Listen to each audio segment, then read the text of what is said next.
एक सुंदर और समृद्ध राज्य राजमहल खूबसूरत से भरा हुआ था। रजमहल पीछे पहाड़ आसमान को छू रही थी और सामने रंग बिरंगी फूलों की बादुया धरती को चुमा रही थी।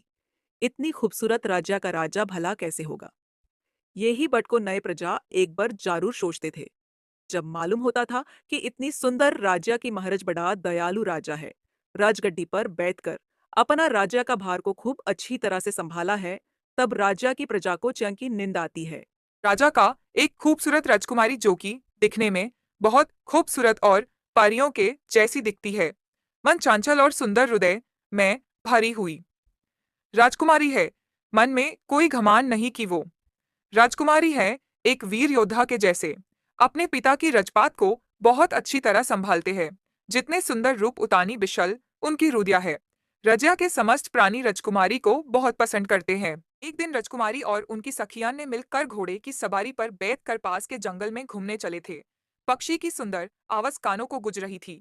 धूप की किरणों में हरे भारे बढ़िया की रंगीन किरण राजकुमारी की खूब सूरती को और ज्यादा रौनक दे रही थी। ठीक उसी समय उसी राजा की एक सुंदर यावा गुजर रहा था, कंधे पर मारा हुआ शेर को लेकर।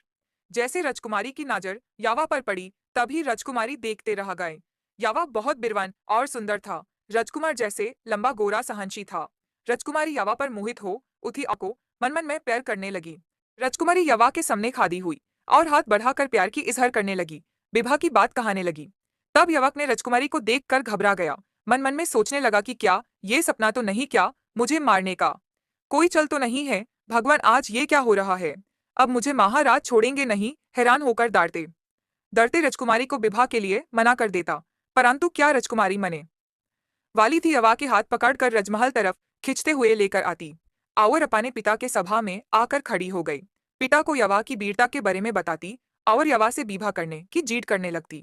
पिता अपने पुत्री की प्रेम की सामने एक भी बट चला नहीं और खुशी खुशी दोनों की शादी करके अपने दामाद को रजा संभालने का जिम्मेदारी सौंप देता है। इस कहानी में दोस्तों यह शिक्षा मिलती है कि है धैर्य और हिम्मत रखकर अपने कार्य को करते चलो। न जाने कब कहाँ और कैसे सफलता मिल जाएगी, किसी को नहीं पता होता है।